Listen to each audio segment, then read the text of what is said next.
Hey YouTube, it's Kiera Alexis and I'm back with another video. If you are new, my name's Kiera Alexis and I started my pregnancy journey and now I am fulfilling being a mom at the moment. In my channel, you'll find a lot of videos of me and my newborn and just like a family channel as well. And you'll find more fun things about me along the way, and you guys will enjoy the journey with me becoming a mom and seeing my baby get raised the way I want to raise her and just seeing a great family channel. So if you're interested, please subscribe, please comment down below, and like this video, give it a thumbs up, and let's get right into the video. I just gave my newborn a bath. It is about, I want to say it's about 10 o'clock at night right now, and I wanted to give y'all my labor and delivery story time and talk to y'all about the process after giving birth and how I've been so far to keep y'all up basically. So this will be a video of story time, labor and delivery. We just gonna get right into the video. Let's start from the beginning. I went into labor April 3rd, as y'all saw in the last video, and I didn't get to give y'all like the full details or anything like that. My water broke around, y'all saw, around like almost 5 a.m. After my water broke, I went to the hospital. They checked me in, you know, whatever. Because my water broke before I had any contractions, I still didn't have any contractions. It felt like mild period cramps, and I would have rated it a 1. My water was still breaking, and it was constantly breaking all morning or whatever. So they gave me some pill to soften up my cervix, and then around 11 o'clock they were going to start me on Pitocin to make my contractions, like actually make me start contracting. Before I gave birth, the contractions were, y'all, when I tell y'all the contractions was hard and strong, they were not lying. It was like I was feeling it all in my butt, and it was so uncomfortable. I knew every 30 minutes that I was going to have harder and faster contractions, and at that point it felt like I was going, like I already pooped because I was still able to get up and go to the bathroom because I wasn't on epidural or anything at the time. So I got up, went to the bathroom twice, and it just felt like it was so uncomfortable to me that I was just like I was starting to tear up. And then my child's father, he was like, okay, I'm just gonna call in for the epidural. Now they gave me 2 options. She told me that I could get fentanyl and it will only last 15 minutes to calm down my contractions, and then they will give me the epidural, or I could just jump straight to the epidural. And she was saying that because she said that if I get fentanyl, then basically if I get fentanyl, then it'll calm me down enough so that way when they giving me the epidural, I won't be in pain. Because she said the epidural takes like 15-20 minutes to the whole process of putting it in or whatever. Now, mind you, I just feel like in the hospital, why are you giving me 2 options of being drugged up twice? It's bad enough I was already on the verge of getting the epidural because I knew that I didn't want those hard, strong contractions because I wasn't contracting normally. Had I been, okay, backtrack. Had I been contracting normally, I probably could have went the whole 9 yards. But I wasn't contracting normally. I was contracting off of Pitocin. And so I was just like, should I get if the fentanyl only lasts 15 minutes, why are you putting me on fentanyl? And I just feel like, no, I didn't want that. And make sure y'all have somebody there who can vouch for y'all and say, no, this is what she wants. This is what she's going to get. Because when you're drugged up, you really don't know. Or when you're in a lot of pain, you're just like, give me whatever. And when they was putting the epidural in, she had me sit. Ooh, good job.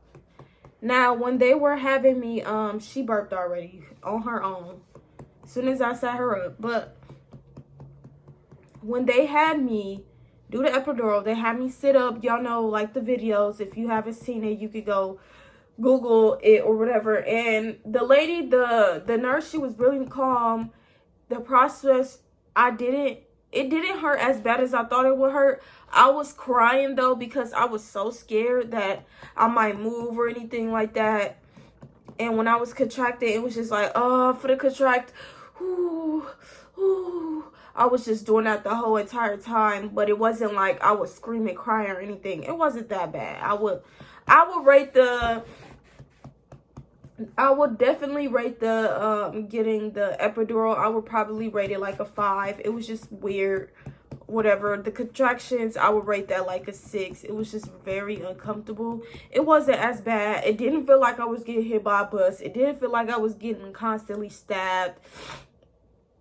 It felt like a bad period cramp that just would not go away, and it hurt so bad, like where it's uncomfortable, where you want to cry. That's what it felt like. But if you could deal with bad period cramps and you had it before, you could push out a baby. I would say that. The epidural kicked in. They gave me the epidural. It kicked in. But I was still feeling bad contractions on my left side. It only worked on my right side, and my left side, it was just like, oh, I'm still feeling it. I'm contracted again, whatever. And I was going strong because they kept cranking it up. At this point, I think I was at a 6 on Pitocin. Afterwards, the doctor came back in and he was like, we might have to take it out and put it back in. And I was like, no, you're gonna have to crank it up or figure it out, or just let it I was like, let it sit for a little bit. They kept asking me, do I feel pain on my left side? Can I feel the cold touch? I kept saying, yeah, I can feel the cold touch. I can't feel it on my right, but I can definitely feel it on my left. And he was like, well, if it doesn't, I was like, well, maybe give it some more time, because I didn't want them to take it out, the epidural out, and then put it back in. That's just way too much. And I feel like as a first-time mom, that was just unnecessary stuff that I did not want to go through. Anyways, it kicked in. By the time it kicked in, the doctor was like, oh, let me check you to see if you're dilated again. Before they gave me the epidural, I was only 4.5 centimeters dilated. After they gave me the epidural, it was about 10 minutes later. I was 10 centimeters dilated. She was like, baby's head is right there. It's time to push. So I'm like, okay, it's time to push. What the heck? I just got, like, comfortable. I just got the epidural. Like, can I relax now? My OB was like, Dad, grab a leg. Now they just said, grab a leg, and my leg just up. And I'm just like, oh, okay, I guess we doing it. They just grab a leg. She said, just start pushing. I'm like, okay, I push him. We counted 10. When I tell y'all, I cannot feel a thing, but it was the best feeling ever. Like, I was just pushing, but it felt like I couldn't even push, like, even like my lower stomach, I couldn't feel in my abs that I was pushing either. So it just felt like I was doing this. But I felt that I was holding my breath, so I knew I was pushing. I pushed. The second time I pushed, her dad was like, her head is right there. And I was like, what? Are you serious? You're lying. And then he was like, no.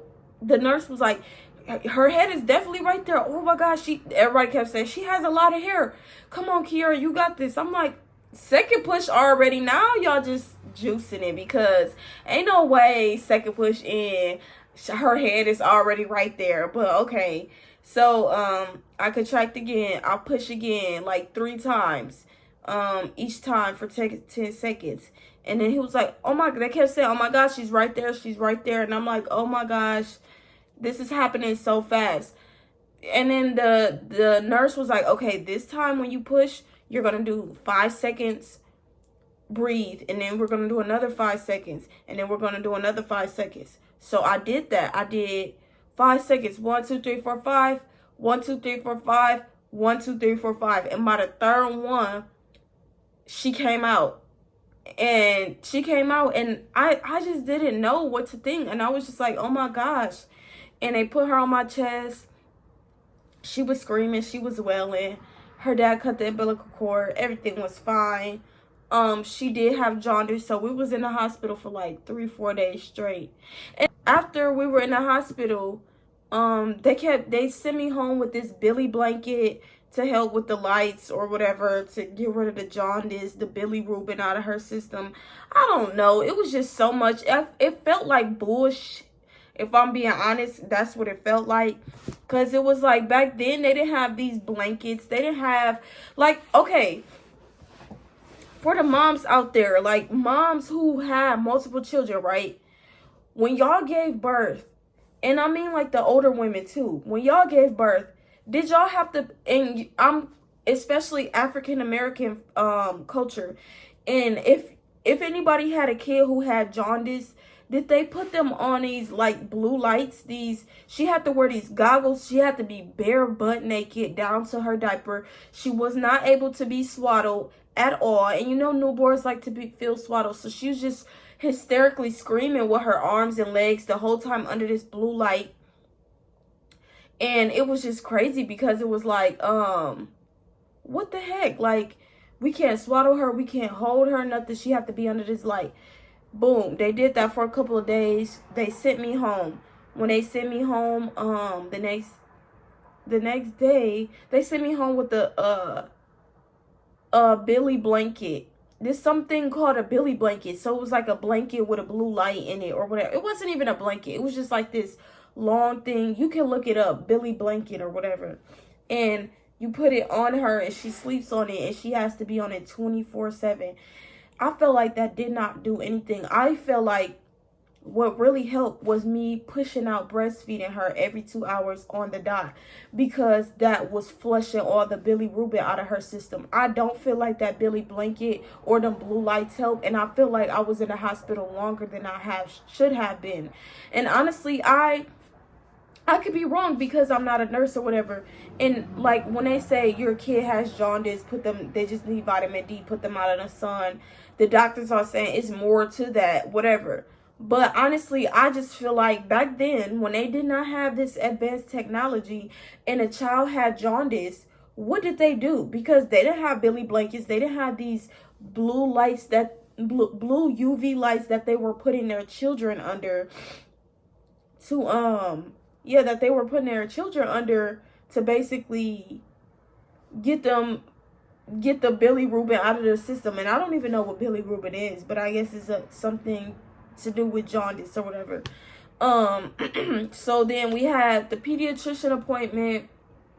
After they sent us home, they sent me back to the emergency room. They put her in this Nicu. After they sent me home, I had an appointment the next day to check her bilirubin levels. It was back up. Then they sent me to the emergency room because it was so high more than before she left. When they sent me back to the hospital, they put her in a NICU with bilirubin lights or whatever for 24 hours.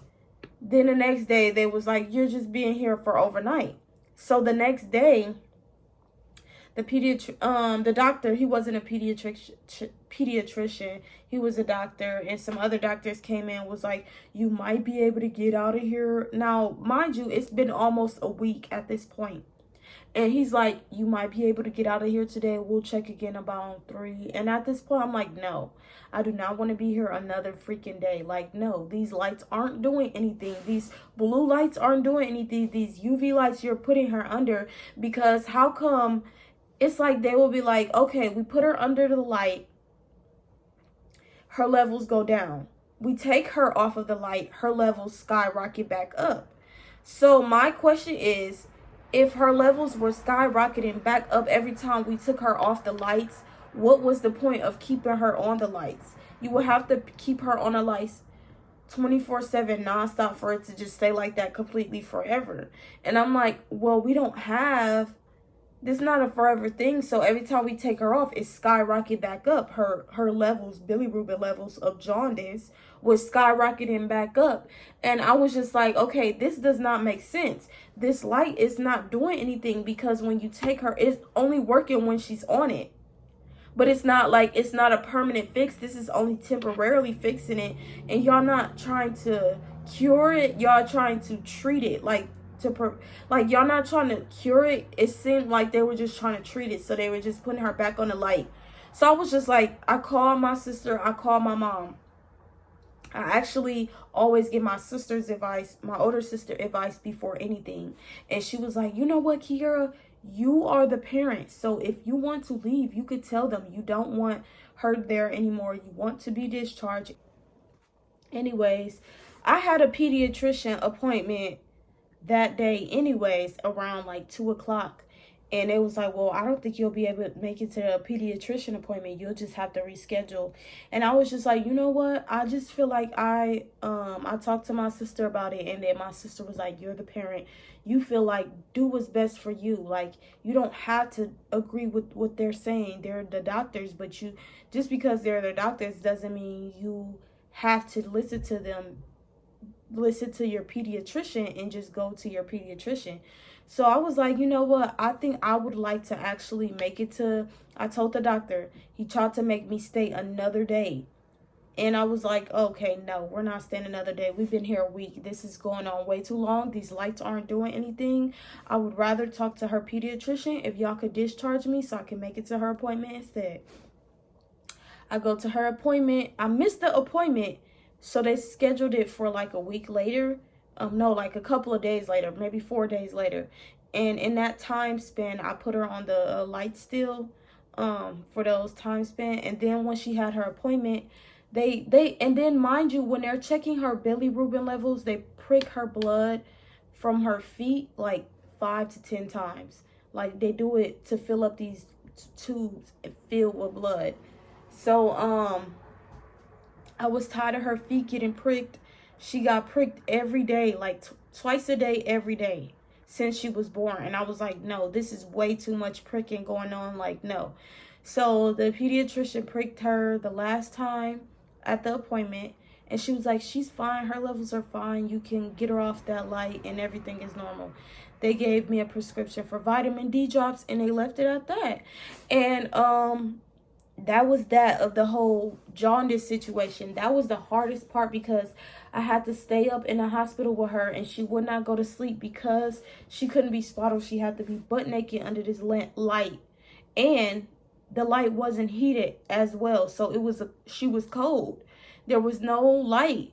I mean, there was no heating lamp. It was just the light. Can't be swaddled, can't wear any clothes. Like, it was too much for her.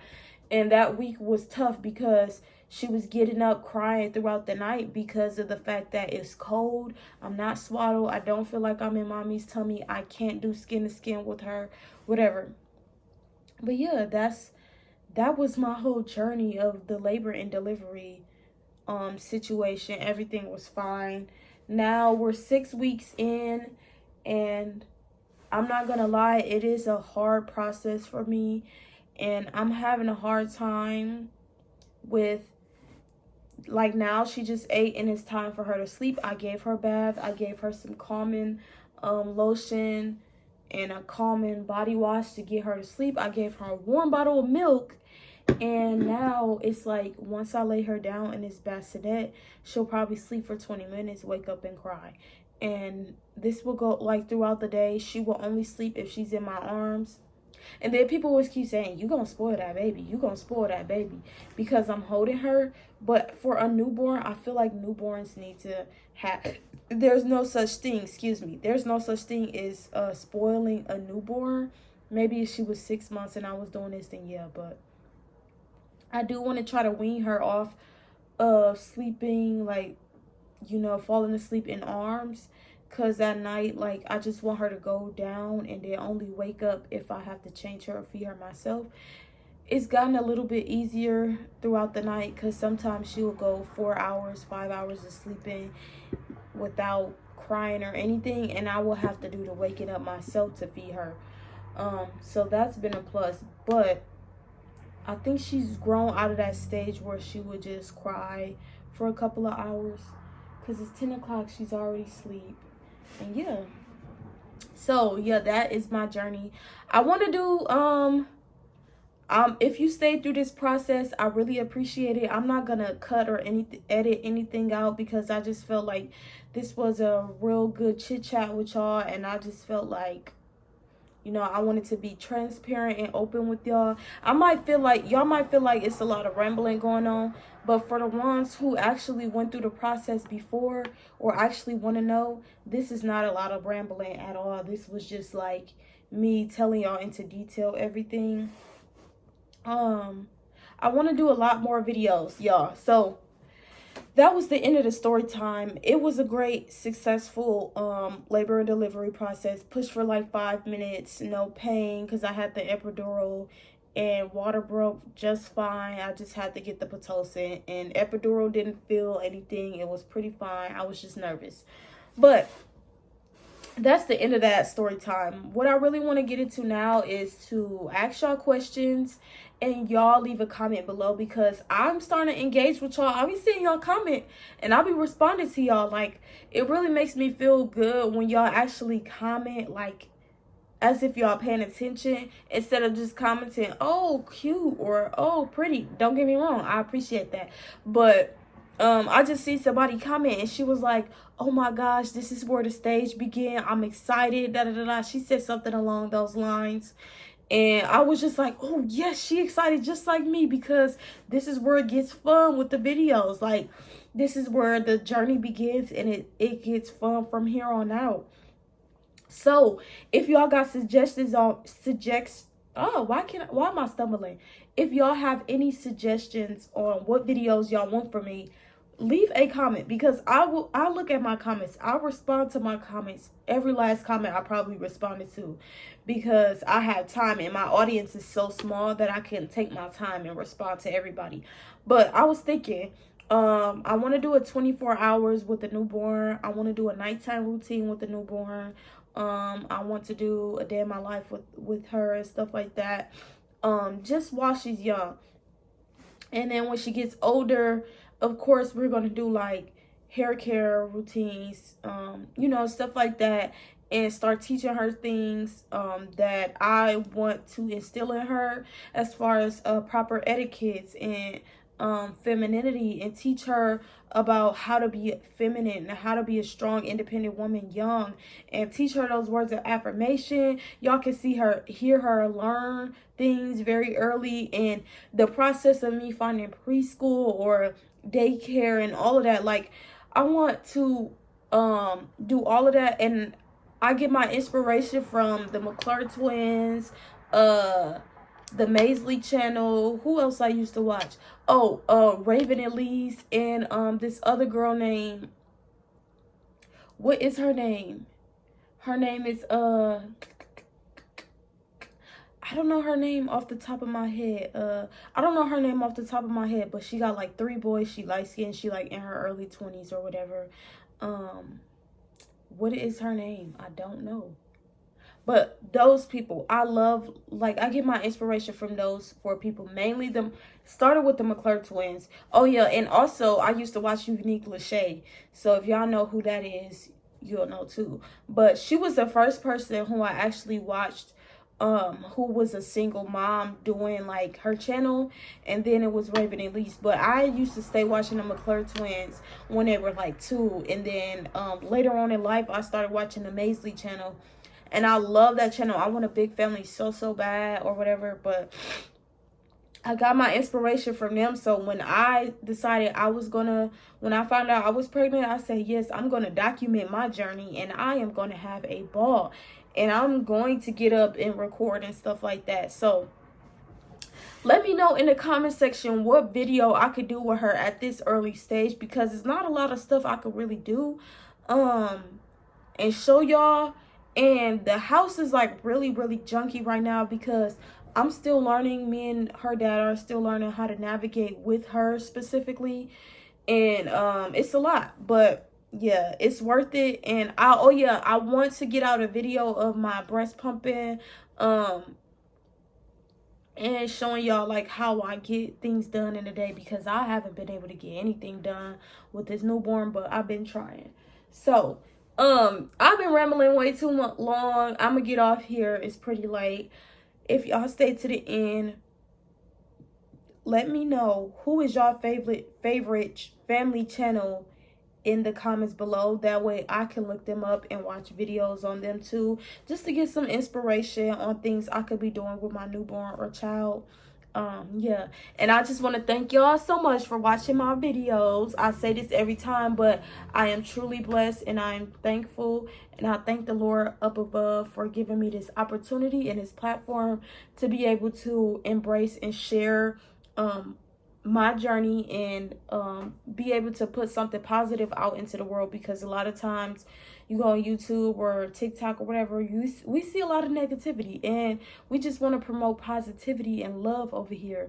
And y'all see a great family channel, even if it's just me or her, me, her, and her dad, me, her uncle, me, her, you know, aunties, sisters, whatever. Y'all see it all. So I love y'all so much. And we need to come up with a name for my my people who rock it with me. My people who rock it with me. We need to come up a name for the people who rock it with me down in the comments below. Let me know, y'all. Let me know. But thanks again so much for watching. Me and baby Shiloh is very grateful, and we will see y'all in our next video. Bye.